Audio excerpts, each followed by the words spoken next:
Hey everybody, Scott Stevens here, and I want to welcome you to one of our new shows for the new Metadime channel, and we're broadcasting in this group of my goodness, why can I not ever remember that group name? But it used to be on my own channel, but now we're over here underneath the Metadime umbrella, and there's our goal ultimately is to bring a different perspective as to what's happening in the world, what's happening within inside us, and how that ultimately impacts everyone around us.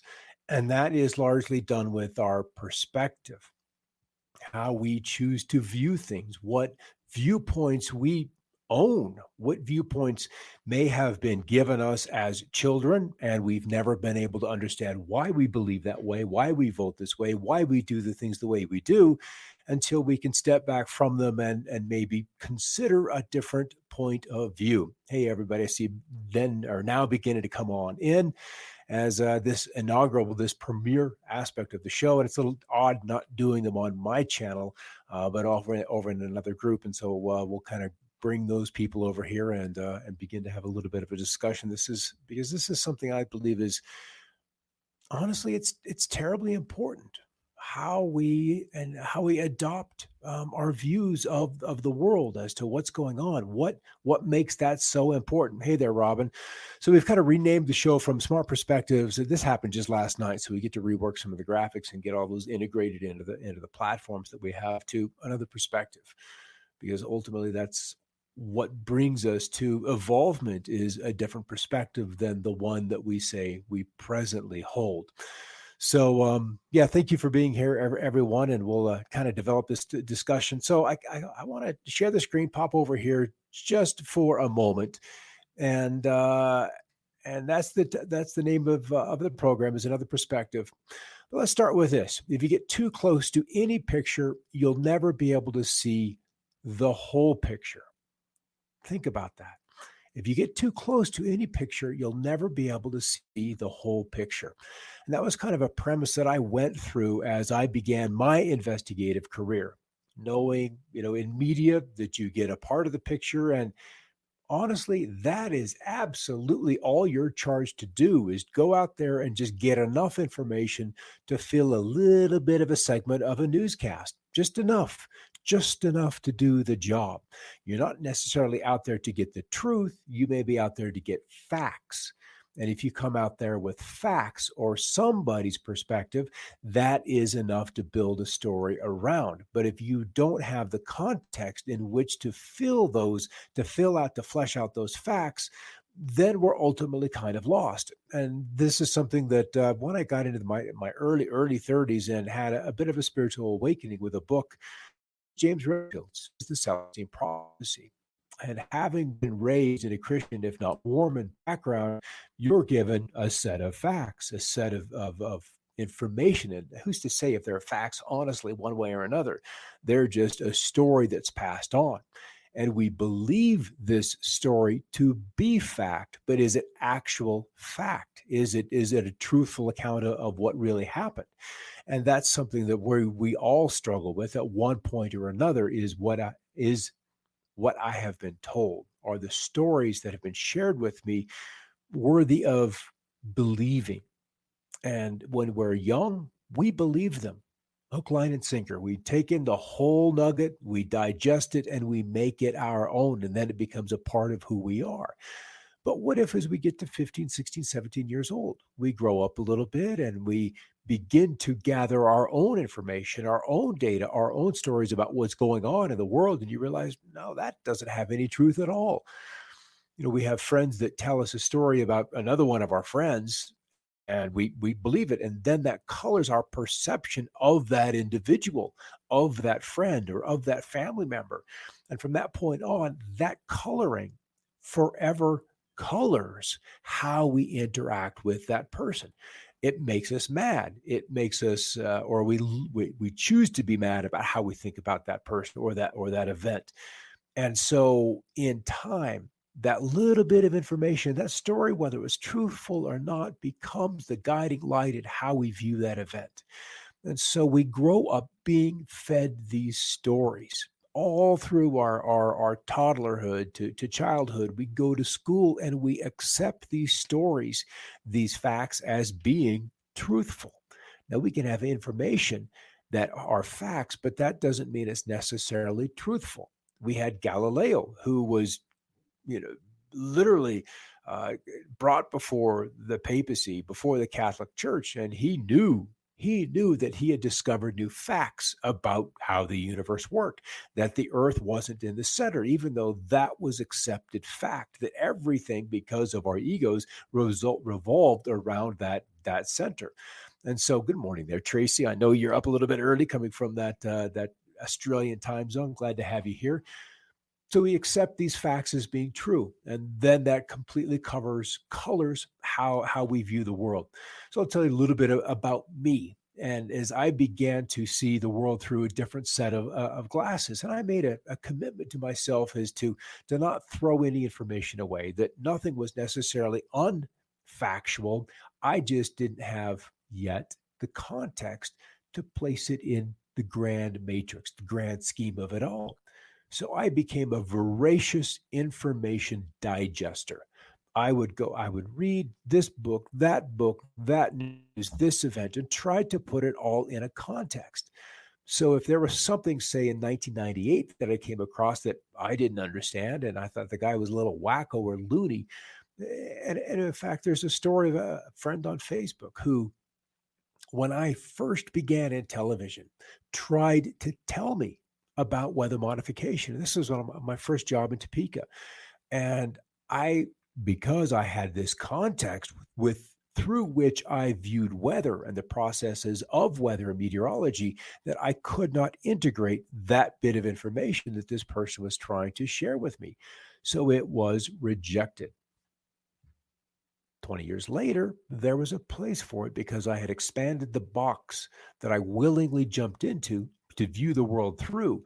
That once I made my box larger and realized, oh, okay, there's not enough room here for everything that I'm seeing, that I'm discovering, that I'm uncovering. So I had to make the box larger, and hence context. With the largest box possible, then context for more pieces of information, for more perspectives, then come into view. And then you're like, oh, well, then that fits here. And that has a place over here. And then you see the relationship between those two separate pieces of information. And you simply go, oh, and you have an aha moment. And with that letting go of what you had held on to so tightly, then you can see the bigger picture. Then you have patience, you have understanding for those outsider points of view. And in fact, you almost get to the point where you're excited to entertain those outside points of view because of the relief of letting go, that surrendering to the viewpoint you previously held. So as I went through this awakening, that belief system that I was structured to fit within as a child, whether it was religion, which has very little place for metaphysics, there's almost no room for there, and philosophy, the reasoning, the logic, the rationality, there's almost no room for that either. It's belief. You believe. And in fact, you're taught in church hope, for the hope that it is true, the hope that this is there, the hope. Well, hope is poverty at its best. Either you believe and you have hope, or you can then begin to have faith, and then you can have a little bit of knowingness because you've had experience. And that's what awakening is an experience to bring about these other points of view. Yes, Vicky, I see Santa Claus. And Santa Claus, I don't know when I quit believing in that. It was awfully young because we didn't have a chimney. So how did he get in? And here it is. Here it is. Here's rationality, trying to break down the fairy tales, which is all they really are that we're told as youth. And so you begin to critically think. You begin to look for holes, and that thinking. It's almost like you have to train yourself not to believe what you're told. That everything is ultimately untruthful, even though as human beings, we have this inherent desire or this inherent default to what is being shared with me is truthful. And so you kind of come at that. And I certainly had some experiences growing up in early relationships that, no, everything's truthful. I'm being told the truth. And then you realize that, no, no, no, no, no, this isn't necessarily true. And you can even take yourself a little too far where you don't believe anything, when you really should have a little faith or a little trust that there is another aspect to that. So as I stepped back and accepted more data, accepted more points of view, and then you can begin to build the composite that every bit of information, every author that you read, every story that you're seeing, whether it's in fiction, because there's an author behind every fictional book. And that author has had some life experience, has had some imaginary experience through which that story is being told. So there's something in there for you. Otherwise, you wouldn't have picked it up. It was the same with that Celestine Prophecy book that I read when I was 30. That book had sat in a spare room for months. And one day I was simply prompted to grab it. I took it to the bathroom, opened it up, and I didn't leave the bathroom until two chapters were behind me. And then I was set free in a way because I had a different perspective of how to view that which is invisible. And Nikola Tesla, I think, said it best once, years and years ago, obviously, that once mankind begins to investigate, begins to study the invisible, he'll make more progress in 10 years than he has in the last 100. And I can promise you that there are aspects of society that are already studying the invisible. And that information, that knowledge is going to be exciting to bring forth. So let's come over here and take a look at the next shot. So without viewing impartially, one's perspective cannot be sufficiently expanded to see the complete picture. And then the same mistakes are repeated. So this is why we have repeating experiences time and time and time again. We have an experience, we get into relationships, we take jobs, we say things that repeat and bring back to us the same kind of experience time and time again. And so it's not necessarily the experience that we need to overcome, but it is our reaction to that experience. So if we can look at that experience, let's just say it's poverty, that you've spent your money, you have engaged in desires to move that money through, to spend that money that aren't necessarily healthy. And so that experience of, okay, my wallet's empty. Now what happens? Now what do I do? Where do I go to replenish my supply of resources? And so then you're left surrendering. I need a different point of view. I need a different income. I need a different career. So over and over again, we are taught or need to be taught that it is our reaction to the experience that brings about the greatest of these lessons. And this is something that I've had to go through when you subconsciously make decisions, because most of what happens to us, probably as I've learned, 85% of our decisions are all happening subconsciously. And then we've got the physical reality, we've got the subconscious reality, which is there to guard consciousness, pure consciousness, which lies above. And so we have these little subconscious guard dogs that are always barking at us. They're always whispering in our ears, telling us to do this and do that, and don't do that, and don't believe this. And there's this constant agitation. So peace is really tough to find, and it's difficult, if not impossible, to find that then quiet space to where you can get the guidance that you want after. So indoctrination, oh Tracy, we've all gone through that. We've all gone through.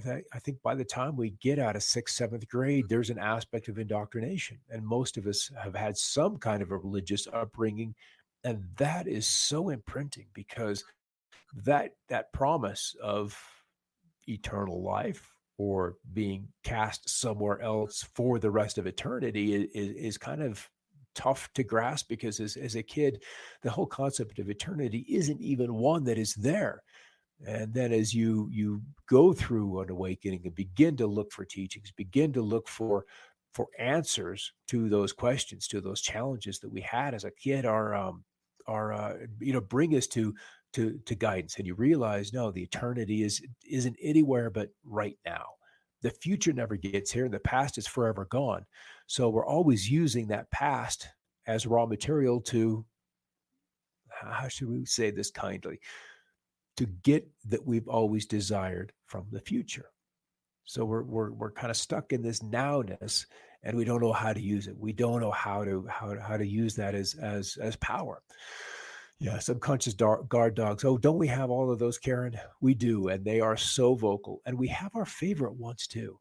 We have those favorite dogs that we like to go and listen to, and anger may be one of them. We're just you. It feels good to get angry. It feels good to use that dog's viciousness to lash out. And those that we associate with us, I had a partner back in the 20s, and it greatly impacted how I then reacted or interacted with people at work. And then there's one gal at work who one day just called me out. She said, "Scott, what's gotten into you? What's happened to you?"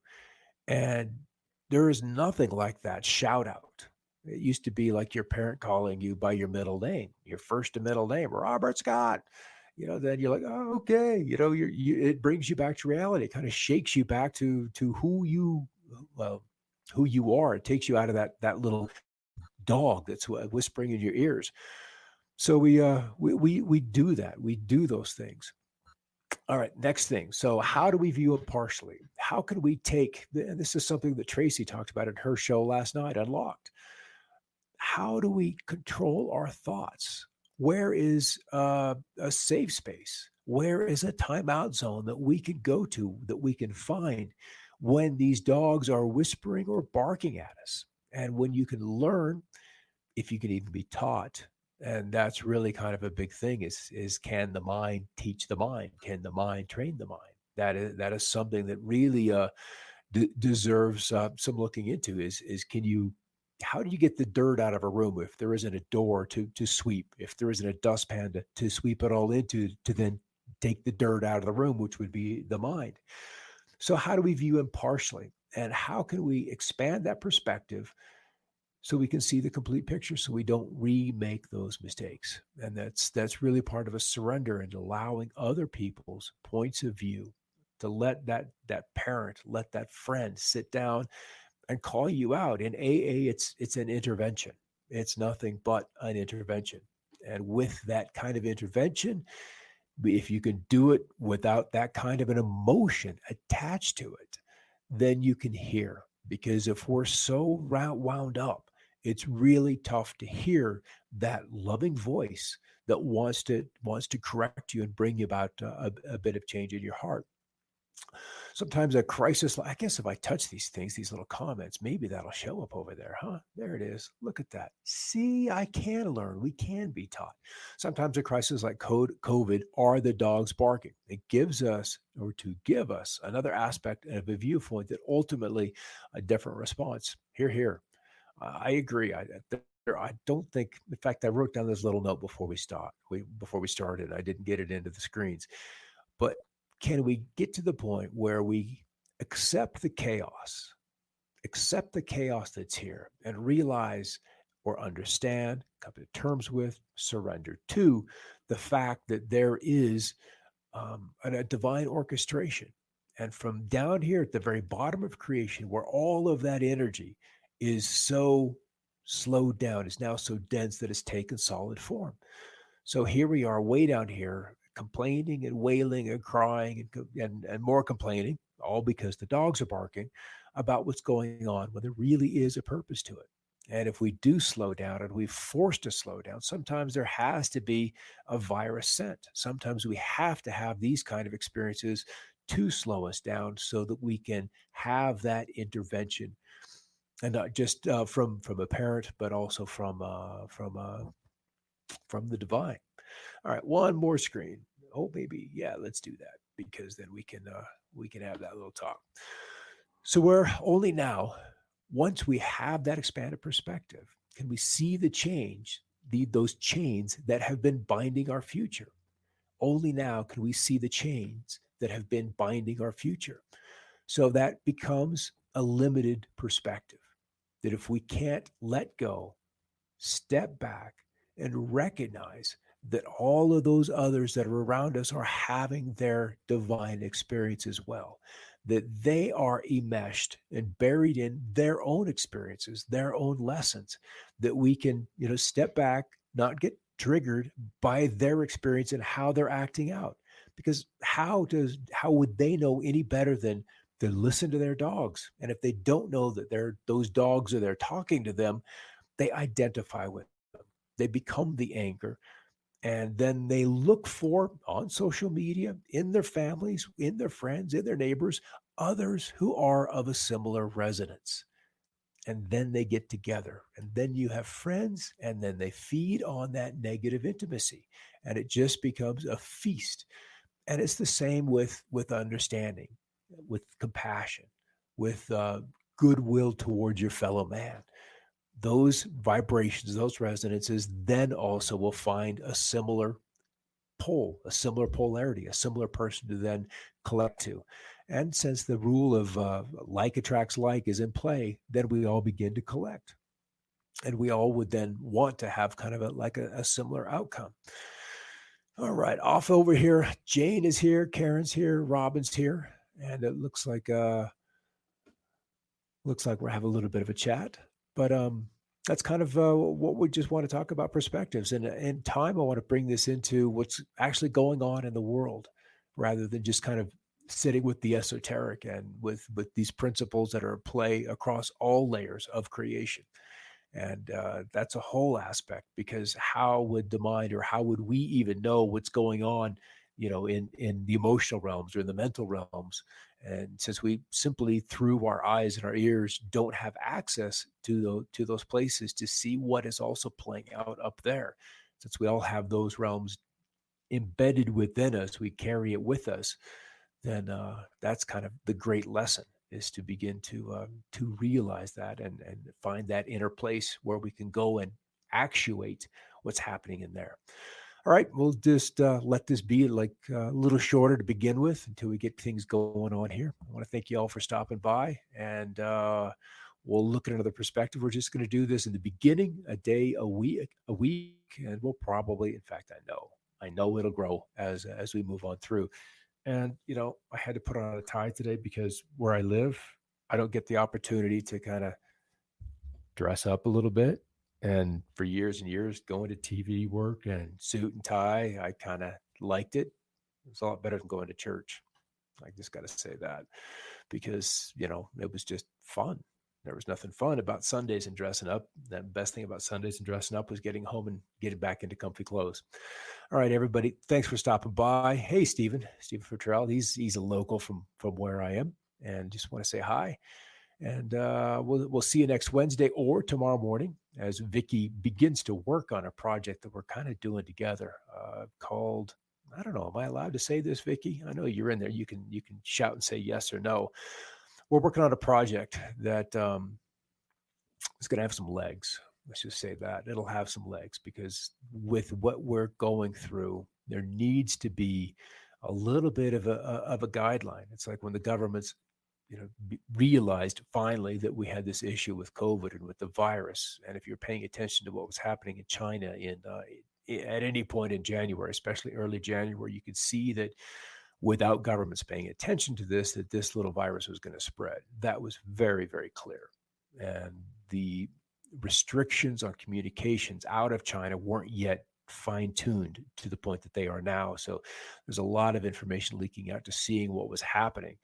And so we kind of had a little bit of a heads up that with governments unaware, or even if they were aware, they were unwilling to tell the people what was really happening. And that for me was the biggest mistake. If you can't be honest with the people that you have been charged or even campaigned to lead, then you're not fit to lead. And so every single government, virtually every government, was not prepared for this virus because they couldn't be honest with the population. If you can't be honest with the population, then you're going to have an accounting for that at some point in the very, very near future. With as quickly as things were moving in China, it was apparent to us in this team that we had to take action on a nationwide scale very, very quickly, and we were quicker than some others, at least in the states. But that this virus was getting out, and so that was kind of the one thing that really alarmed us, is that the actions needed to secure the population were not being taken. And so once the virus did get its foothold, then you have to say, well, it's too late. We've got to lock everything down, rather than just restricting international travel, which would have been the option, dealing with the borders. And then we could have had the economy up and going, and we would have dealt with interruption supply chain, but we would have been at work. And if we were at work, we could have compensated. We wouldn't have had the food issues that it seems like we're destined to have, because the supply chains and the workers and the factories, those have been, let's just say, they've been crippled by the virus and the work shortages, the work outages. And even now, as we've tried to open yesterday, all 50 states tried to open, but you've got workers that now don't want to go back to work. And if they're not making a living wage, they would rather stay home, collect the check, and secure their health, their well-being. So there's a bit of a balance, that if we had just dealt with the borders early on, literally before Wuhan locked down, if we had been 2, 3, 4, 5 days ahead of that, we could have been in a very different place where we didn't have to shut down the world. But here we are, and that's where we are now. So the project is called Sink or Swim. Simply sink or swim. Vicki had written the book, and I looked at it. I'm like, yes, SOS. That's it. Look at that. So how do you prepare? How do you engage? How do you secure an income? How do you deal with your neighbor in the coming era of being post-pandemic? And my point of view is that this virus is never going to go away. It is so deeply seated within every country, every city, every community, that it'll be like chickenpox or smallpox, that given 10, 15 years, the kids will need to have an exposure to it. They'll go through the reaction, and then they'll have, or maybe not have, immunity, because we're not that deeply into the timeline of this to know how this plays out across all age ranges. But ultimately, I believe we're all going to have to be exposed to this thing. And that's something that the shutdown has probably bought us a little bit of time for 30, 60 days to understand how it's going to propagate through the community, how it's going to deal with different age groups, and more importantly, how it's going to mutate. And that's the big wild card right now. All right, everybody. Yeah, Vicki. So SOS, that's the project. We're probably 90 days away from getting that out, maybe sooner. Vicki's got, if she could show us her little fingers, they're probably a little bloody right now. Mine's more from gardening or just being stupid with switches here and there. But thank you for all of that work, Vicki, with this project, because it's something that we really don't have, is a guiding light as to how to get through this. That there is a solution, it is doable, and that it's going to take, as Tracy was saying last night in her show, that you can't solve these problems with the same consciousness that allowed it to happen, or even worse yet, created it. It's going to take a perspective that sees above it, so you can see the interconnectedness of it all, and then how to break it, solve it, overcome it, and then live a life to where that is not a risk in the future. All right, that's our project. Well, that's my little bit for the day, and we'll do a little weather cut in coming up at about 7 o'clock Mountain, 6 Pacific, and that would be 9 Eastern, or I believe it's, I have no idea, Brisbane, where you guys are. That's early in the afternoon, if I'm not mistaken, or no, 10 in the morning. Time zones. They work because we're not on a flat Earth. They work because we're on a rotating planet. That's another perspective that you can step back up and actually see that it's around. Amazing, the power perspective. All right, everybody, keep looking up. I'm Scott Stevens. Have a great day.